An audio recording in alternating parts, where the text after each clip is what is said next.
Aku adalah seorang kepala keluarga. Aku bersama istri mempunyai 2 orang anak yang masih kecil-kecil. Awalnya aku tidak memiliki pekerjaan yang tetap, sehingga perekonomian keluargaku jauh dari kata cukup. Sampai tibalah ada seorang teman mengajakku untuk bekerja menjadi sopir taksi. Aku berharap dengan pekerjaan baruku sebagai sopir taksi bisa membantu perekonomianku ke depannya. Tapi semua tidaklah semulus yang kubayangkan.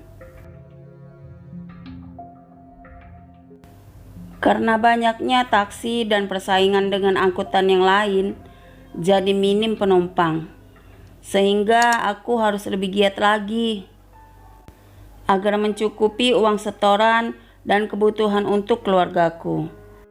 Waktu itu hampir menjelang maghrib, tapi aku sama sekali belum mendapatkan uang. Entahlah, mimpi apa aku tadi malam. Kenapa hari ini aku sama sekali tidak mendapatkan penumpang?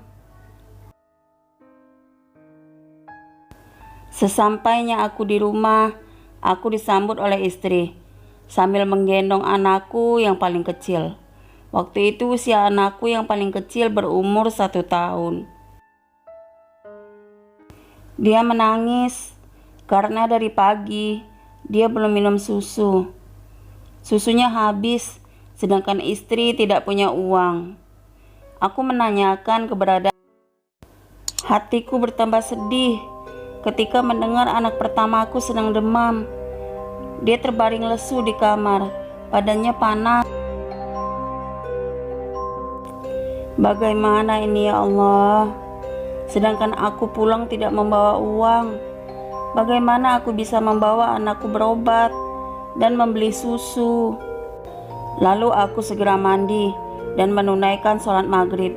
Lalu aku berpamitan kepada istri untuk keluar lagi. Siapa tahu nanti ada rezekinya. Tapi aku tak tahu harus kemana agar bisa mendapatkan uang. Sedangkan saat itu sudah cukup malam.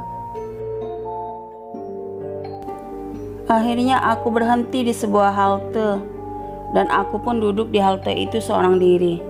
Di saat aku larut dalam lamunanku, tiba-tiba ada yang menepuk bahuku. Sontak aku langsung menoleh. Ternyata ada seorang laki-laki separubaya berada di belakangku. Bapak itu bertanya, apakah taksi itu adalah taksiku? Belum lagi aku menjawab, bapak itu lalu berkata, sebaiknya taksimu ini dicuci dan didoakan dulu. Ada aura negatif yang kurasakan dari mobilmu ini, kata bapak itu.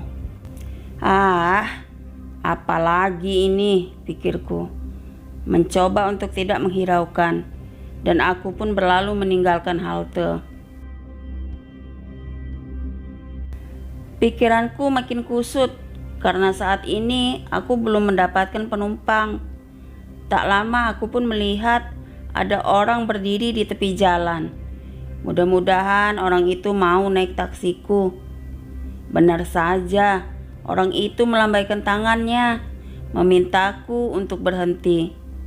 Tanpa berpikir panjang, aku pun berhentikan taksiku tepat di depan orang itu. Dan aku pun menurunkan kaca. Tapi orang itu berlalu dari taksiku sambil berkata, "Maaf bang, aku kira tadi gak ada orang." Dan dia pergi naik taksi yang kebetulan ada di belakang taksiku. Apa maksud orang tadi?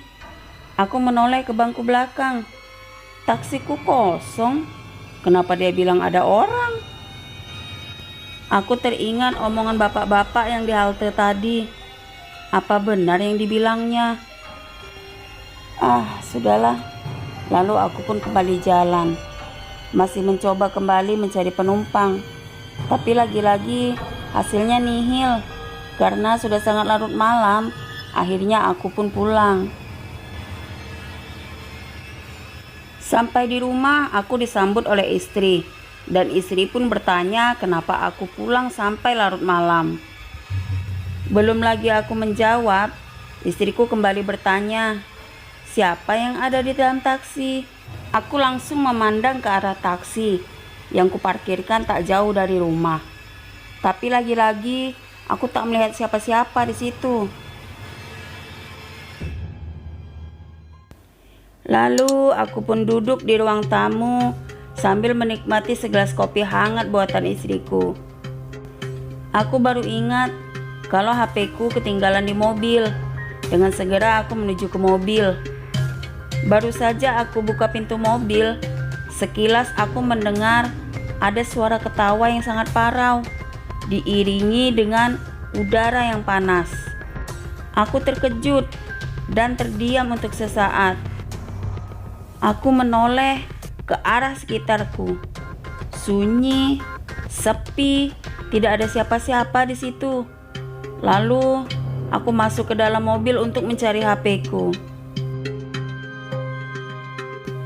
Aku mencium bau busuk. Bau itu sangat menyengat. Bau apa ini?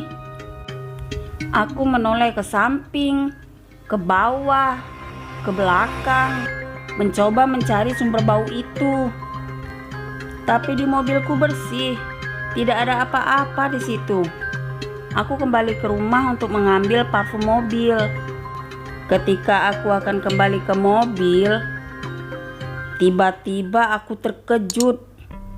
Aku melihat ada sesosok bayangan hitam, besar, tinggi, dan berbulu, berdiri di atas atap mobilku. Badanku langsung gemetaran, jantungku berdetak begitu cepat. Dengan cepat ku tutup pintu dan menguncinya. Lalu aku lari ke kamar dan berusaha untuk tidur. Di pagi harinya makhluk itu sudah tidak ada. Begitu juga dengan bau busuk itu. Tapi anehnya ada jejak kaki yang berlumpur. Jejak kaki itu sangat besar, lebih besar dari ukuran kaki orang yang normal biasanya. Apa ini jejak kaki makhluk tadi malam? Aku pun segera mengambil air dan kain lap untuk membersihkan jejak-jejak itu dan mencoba untuk mencari rezeki. Aku terus menyetir di sepanjang jalan yang begitu ramai. Kendaraan-kendaraan begitu padat di jalan raya. Semua orang sibuk dengan kerjaan sendiri, mencoba mencari rezekinya masing-masing. Aku sendiri sibuk mencari penumpang. Saat itu sudah menunjukkan jam 10 malam.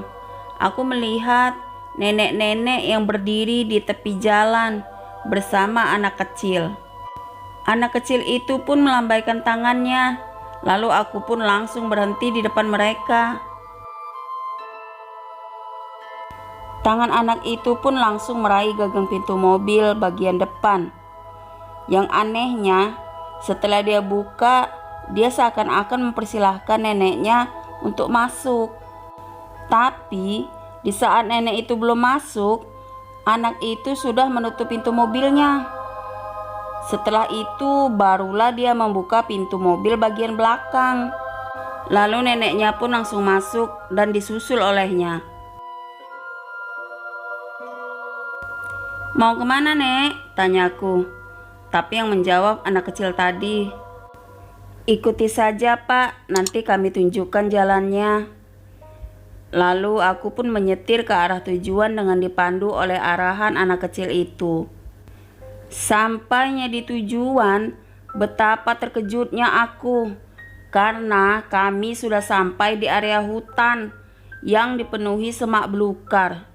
Setauku, tidak ada rumah-rumah warga di sekitar sana. "Dek, apa adek nggak salah? Kenapa berhenti di sini?" "Tidak, Pak," jawabnya singkat. Lalu dia dan neneknya segera turun, dan anak itu membuka pintu mobil bagian depan, lalu berdiri mematung tanpa suara. Aku pikir dia mau membayar argo taksiku, tapi ternyata tidak. dia kembali menutup pintu mobilnya. Dan anak itu pun mengetuk kaca mobil, terus bertanya, berapa harga yang harus dia bayar? 125 dek, jawabku. Lalu anak itu memberikan uang sebesar 150.000. Kembalinya ambil saja pak. Anak itu pun berjalan sambil menggandeng tangan neneknya. Hatiku masih bertanya-tanya, mau kemana sebenarnya mereka? Sambil memperhatikan dua orang ini berjalan ke arah depan, betapa terkejutnya aku dengan apa yang aku lihat. Ternyata mereka tidak hanya berdua, tapi ada sosok perempuan bersama mereka. Siapa perempuan itu? Dari mana datangnya? Atau jangan-jangan dari tadi sosok perempuan itu duduk di sebelahku.